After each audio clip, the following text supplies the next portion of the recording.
देखते हैं 92 में। देखिए क्या था 92 में था कि क्वेश्चन नंबर 92 देखिए 92 में था कि कितने आयन निकलेंगे, ठीक है ना। 92 इसमें था CO Cl3 और उसके बाद 5NH3। वर्नर थ्योरी के आधार पर हम देखेंगे तो इसमें ये चूंकि ये केवल सेकेंडरी वैलेंसी से जुड़ता है, इसमें से दो जो है सेकेंडरी वैलेंसी से और एक जो है प्राइमरी वैलेंसी से, सॉरी दो जो है प्राइमरी वैलेंसी से और एक जो है secondary valency plus primary valency दोनों से। तो इतने आयोनाइज नहीं होते हैं, दो केवल निकलता है। इसको हम ऐसा भी बना सकते हैं, ऐसा, और जो आयोनाइजेबल है उसको बाहर पानी में आयोनाइज करेंगे तो NH3 5Cl2 plus plus 2Cl minus, तो एक आयन ये हो गया और दो आयन ये हो गए, टोटल 3। तो इसमें देखिए विकल्प B सही है, 3 आयन जिसमें निकल रहे हैं। आगे देखा जाए 92 के बाद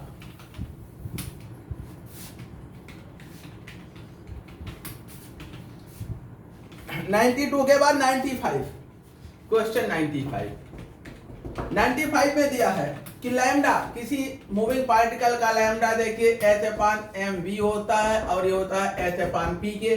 तो ये किस पे डिपेंड करता है, मास पर डिपेंड करता है, उसके बाद जो है वेलोसिटी पर डिपेंड, mv वेलोसिटी पर डिपेंड करता है, और उसके बाद पांचवा जो है किस पे डिपेंड करता है, मोमेंटम पर।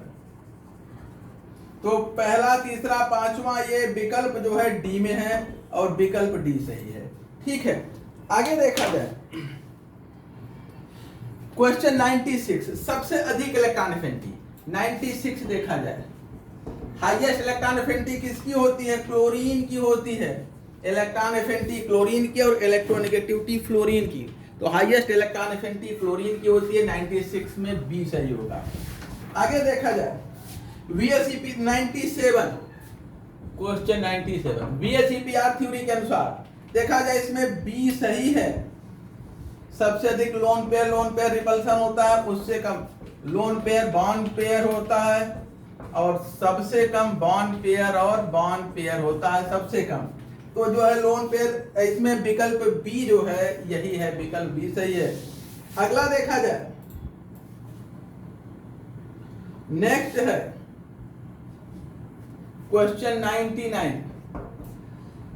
यूजुअली कोवेलेंट कंपाउंड है low melting point. Covalent compound के पास लो मेल्टिंग पॉइंट होता है, क्यों? क्योंकि उनमें week van der Waals force होता है, ठीक है ना। कारण क्या है, उनके पास वीक वान डेर वाल फोर्स होता है, ठीक है ना। कोवेलेंट कंपाउंड के बीच में वीक वान डेर वाल फोर्स काम करता है, इसलिए इनके जो बॉइलिंग पॉइंट हैं वो क्या होते हैं, लो होते हैं कोवेलेंट कंपाउंड के बॉइलिंग पॉइंट, ठीक ना। अगला देखा जाए क्वेश्चन, अगला जो है एंटी बॉन्डिंग मॉलिक्यूलर ऑर्बिटल देखा जाए क्वेश्चन 100। बस अब ज्यादा नहीं है, खत्म है question 100। Anti bonding molecular orbital is formed by subtractive overlapping of two atomic orbital, B विकल्प। Subtractive overlap two atomic orbital. Next देखा जाए क्वेश्चन नंबर जो है 103। In which of the compound given below bonding among atoms is explained on the basis of ionic covalent as well as coordinate bond। तो देखा जाए sodium carbonate में देखिए Na+, O- C, और उसके बाद जो है O। कार्बन में कितने होते हैं, 4 इलेक्ट्रॉन, एक यहाँ यूज कर लिया, एक यहाँ, तो कितने हुए, 3 यूज हो गया। तो ये कैसे होगा यार, सोडियम कार्बोनेट इस पे डबल, कोऑर्डिनेट कहाँ आएगा इसमें, कोऑर्डिनेट नहीं आएगा, ठीक है, ये नहीं होगा। हाँ, नाइट्रिक एसिड देखा जाए विकल्प सी, इसमें देखा जाए नहीं, HNO3 में आयनिक होता है, नाइट्रिक एसिड प्योर जो है इसमें कोऑर्डिनेट है। तो एक मिनट और देख लें, अमोनिया में है नहीं, सोडियम कार्बोनेट में कोऑर्डिनेट नहीं है, बेरियम क्लोराइड BaCl2 में आयनिक है, तो नाइट्रिक एसिड से विकल्प होगा, ठीक है ना। नाइट्रिक एसिड चूंकि H आयन देता है, स्ट्रॉन्ग एसिड है, तो इसको हम आयनिक फॉर्म में ले लिए। आगे देखा जाए, इसके अलावा और कोई विकल्प भी, सबसे संभावना उम्मीद इसी में सबसे ज्यादा है, यही हो सकता है। आगे क्वेश्चन नंबर 105। हाँ, अब स्पष्ट विकल्प तो नहीं है, लेकिन इसी को माना जा सकता है। An electron in an atom, though revolving around the nucleus, the radius of its path is not constant, but varies between, अच्छा, यानी कि न्यूक्लियस की नाभिक की परिक्रमा करते हुए इलेक्ट्रॉन का वृत्तीय जो के पथ का जो रेडियस है वो कांस्टेंट नहीं होता, यहाँ सबसे कम है, यहाँ और ज्यादा, यहाँ और ज्यादा, यहाँ और ज्यादा। फिर ये इलेप्टिकल ऑर्बिट किसने दिया था, सोमरफील्ड ने, विकल्प डी सही है, सोमरफील्ड, ठीक है ना, विकल्प डी सही है, सोमरफील्ड, ठीक है ना। अगला देखा जाए question number 106, specific charge proton और अल्फा पार्टिकल पर। स्पेसिफिक चार्ज क्या होता है, charge per unit mass, specific charge का मतलब चार्ज पर यूनिट मास। तो इसमें देखिए प्रोटॉन पर एक चार्ज होता है, मास एक भी होता है प्रोटॉन पर, और अल्फा पर जो है इस पे चार्ज 2 होता है, मास 4 होता है ना।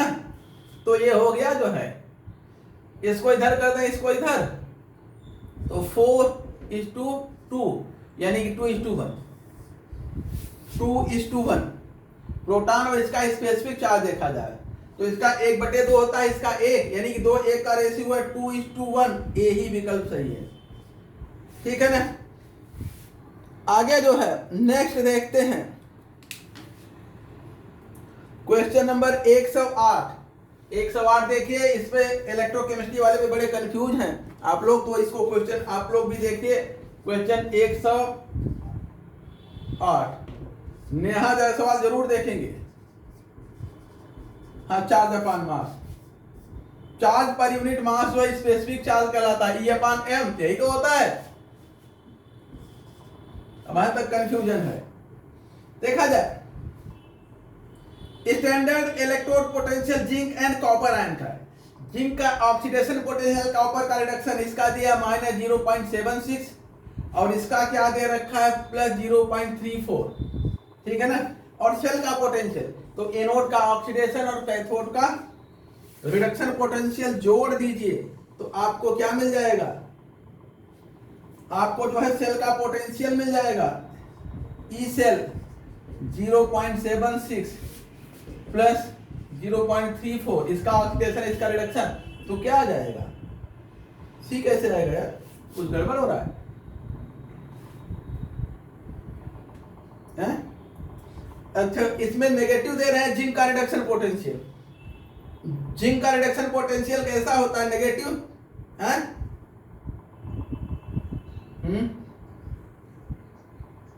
हाँ, इन्होंने standard electrode potential of zinc and copper in the cell are, इस सेल में जिंक और कॉपर का जो स्टैंडर्ड पोटेंशियल दे रहे हैं, इसका ये ऑक्सीडेशन का प्रोसेस है, तो हम मानेंगे कि ऑक्सीडेशन पोटेंशियल, लेकिन इन्होंने दिया रिडक्शन, ठीक है ना, कह रहे हैं लेकिन ये रिडक्शन पोटेंशियल दिए हैं 0.76 माइनस, ये रिडक्शन पोटेंशियल है। और यहां पर जो भी रिडक्शन पोटेंशियल ये भी है 0.34, ये भी रिडक्शन पोटेंशियल। तो कैथोड के रिडक्शन से एनोड के रिडक्शन को घटाते हैं, ई सेल 0.34 माइनस 0.76, यह आ जाएगा +1.10 वोल्ट, ठीक है ना। गड़बड़ दिए हैं, ये गड़बड़ा दिए हैं डाटा देने में, कोई बात नहीं, हम लोग अपनी समझदारी से निकाल लिए हैं।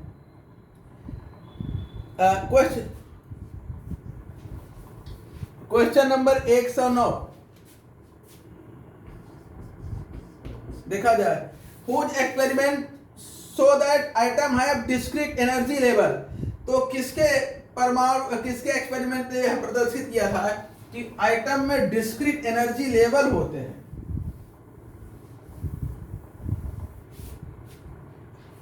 Experiment show that items have discrete energy level. Davisson, Germer, Franck, Hertz, Planck और रदरफोर्ड। प्लांक ने क्वांटम थ्योरी प्रस्तुत किया था और इन्हीं के थ्योरी के आधार पर, लेकिन अब इसमें भी अब हम सही तो कर रहे हैं, लेकिन आगे देखा जाए। क्वेश्चन है 110 क्या देना है? फ्रैंक हर्ट्ज क्या दिया है? इन्होंने जो है एनर्जी लेवल बताया था।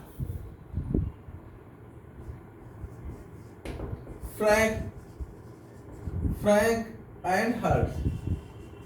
फिर ठीक है, ये सही होगा क्योंकि हमें डाउट था। इन्होंने रेडियंट एनर्जी क्वांटाइज बताया था प्लांक ने।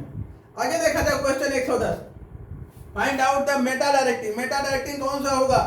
देखिए क्लोरीन जो है, क्लोरीन ये डीएक्टिवेटिंग है, डीएक्टिवेटिंग एंड ऑर्थोपैरा। बी जो है डीएक्टिवेटिंग NH2, ये भी है डीएक्टिवेटिंग ऑर्थोपैरा। CH3 ये जो है एक्टिवेटिंग है और ऑर्थोपैरा। डी जो है ये जो है डीएक्टिवेटिंग और मेटा। CN इस पे कोई लोन पेयर नहीं है, डीएक्टिवेटिंग एंड मेटा।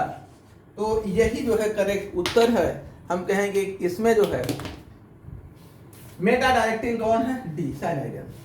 अच्छा आगे, which one is electrophilic reagent. Electrophile कौन है? जिसके पास नॉन बॉन्डेड इलेक्ट्रॉन पेयर हो। इलेक्ट्रोफिलिक रिएजेंट, अच्छा जो इलेक्ट्रॉन पर अटैक करता हो, जो इलेक्ट्रॉन डेफिशिएंट होगा वही इलेक्ट्रॉन पर अटैक करेगा, वही इलेक्ट्रोफाइल होगा। AlCl3 ये इलेक्ट्रोफाइल है, इलेक्ट्रॉन डेफिशिएंट है। आगे question number 112, if the atomic size increases the non metallic character decrease करता है। बी, परमाणु का साइज जैसे जैसे बढ़ता जाता है, एक मिनट, नॉन मेटेलिक कैरेक्टर ना, with if the atomic size increases non metallic character, metallic character घटता है, नॉन मेटेलिक कैरेक्टर जो है गड़बड़ हो रहा है, डिक्रीज होता है। मेटेलिक, अच्छा जैसे जैसे साइज बढ़ती है तो मेटेलिक जो है बढ़ता है, इंक्रीज करता है, नॉन मेटेलिक डिक्रीज करेगा, यानी विकल्प B decreases, non metallic decrease करेगा। उसके बाद which compound does not show expanded octet rule, किसमें अष्टक रूल का प्रसार नहीं है? क्वेश्चन 113। तो NO2 में अष्टक रूल का प्रसार, एक्सपेंडेड ऑक्टेट रूल, अष्टक रूल का प्रसार इसी में नहीं है, बाकी सभी में है। आगे देखा जाए, हाँ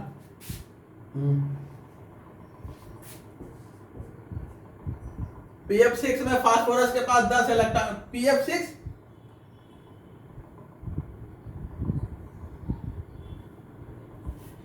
PF6 जो है, अब जैसे फास्फोरस अष्टक का प्रसार कर सकता है, इसमें जो है जैसे PF5 तो बनता है, लेकिन इसके पास अगला वैकेंट डी ऑर्बिटल होता है, ये PF6 दे सकता है एक नेगेटिव चार्ज के साथ, ये जुड़ सकता है। जिसके पास डी है वो अष्टक का प्रसार अधिकतम कर सकता है, ठीक है ना, तो सभी कर सकते हैं। NO2 कभी, हाँ अब वो गलत छापे हैं, लेकिन NO2 किसी भी स्थिति में अष्टक का प्रसार नहीं कर सकता। क्वेश्चन नंबर 115 देखिए, ये रिएक्शन दिए हैं। अच्छा ये जो है इसमें कौन सा reaction? Wurtz reaction, alkyl halide sodium के साथ ड्राई ईथर में ऊर्ज रिएक्शन, यही सही है। आगे जो है क्वेश्चन 116 देखिए, +7 ऑक्सीडेशन रेजिस्टेंस 3d3 मैंगनीज का है, +7 इसी का मिलता है। आगे जो है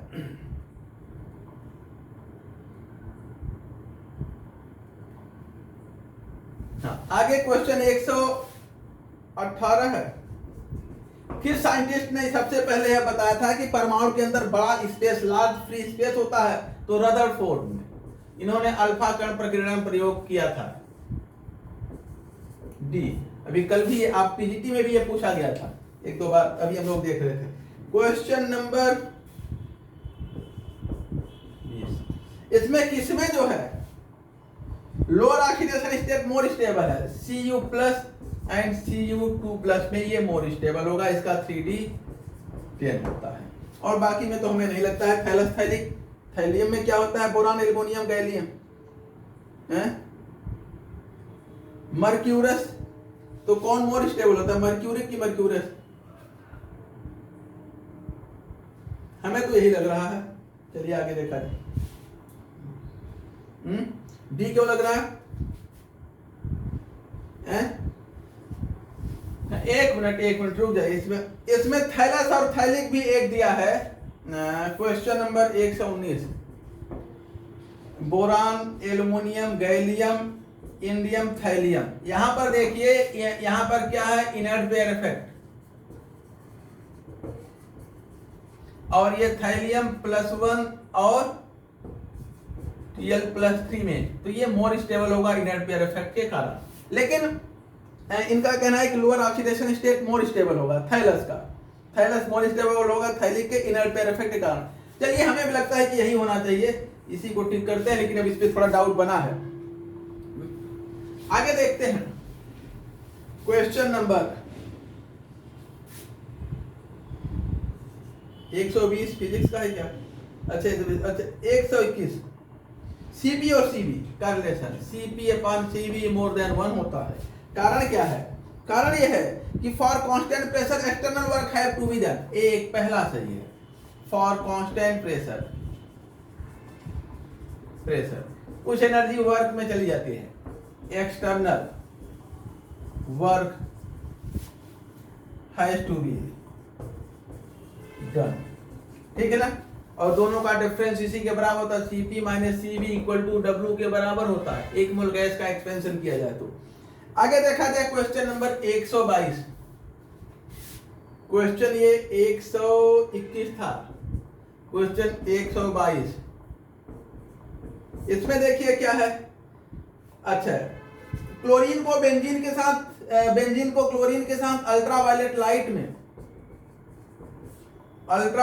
लाइट में 500 केल्विन पर, तो क्या बनेगा? प्रोडक्ट सी बनेगा, BSC गैमेक्सीन। ठीक है ना? आगे जो है क्वेश्चन नंबर 123। क्वेश्चन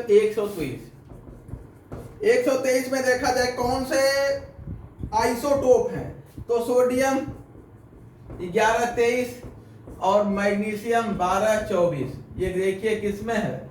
ये विकल्प बी। आइसोटोप ना, एक मिनट, आइसोटोन पूछा है। ठीक है, आइसोटोन सही है। आइसोटोन, इसमें दोनों का डिफरेंस कितना हो जाएगा? 12। इसमें भी दोनों का डिफरेंस 12। न्यूट्रॉन दोनों में 12। आइसोटोन ही पूछा है, मुझे लगा आइसोटोप से नहीं पूछा है। A given compound always contain exactly the same proportion of element by weight। किसी कंपाउंड में तत्वों की मात्रा सदैव एक निश्चित अनुपात में होता है, और इसे हम क्वेश्चन 124 को हम कहते हैं लॉ ऑफ डेफिनिट प्रोपोर्शन। जब भी दो तत्व मिलकर किसी यौगिक का निर्माण करते हैं, किसी एक यौगिक में घटक तत्व सदैव द्रव्यमान के एक निश्चित अनुपात में रहते हैं। लॉ ऑफ डेफिनिट प्रोपोर्शन किसने दिया था? डाल्टन ने लॉ ऑफ डेफिनिट प्रोपोर्शन। और इसी के साथ ये पूरा पेपर समाप्त होता है। और हमें लगता है कि लगभग 70 सवाल हैं इसमें। 70-75 जो है केमिस्ट्री में हम लोग देखे हैं, केमिस्ट्री के ज़्यादा सवाल हैं। और इसमें मुझे लगता है कि 2-4 ही ऐसे होंगे जो थोड़ा सा डिस्टर्बिंग है। अदरवाइज सब आपको पढ़ाए हुए हैं, सब आपको आराम से इजी वे में आप कर ले जाएंगे। कुछ जो फिजिक्स से रिलेटेड पार्ट से हैं, जैसे थर्मोडायनेमिक्स का सवाल है, एटम का एनर्जी लेवल किसने दिया था, ये सब फिजिक्स, जो फिजिक्स के पार्ट से हैं वही आपको थोड़ा सा डाउटफुल हो सकते हैं। बाकी लगभग सभी सवाल ठीक हैं। ठीक है ना? अब इसी पे टीजीटी का खत्म होता है।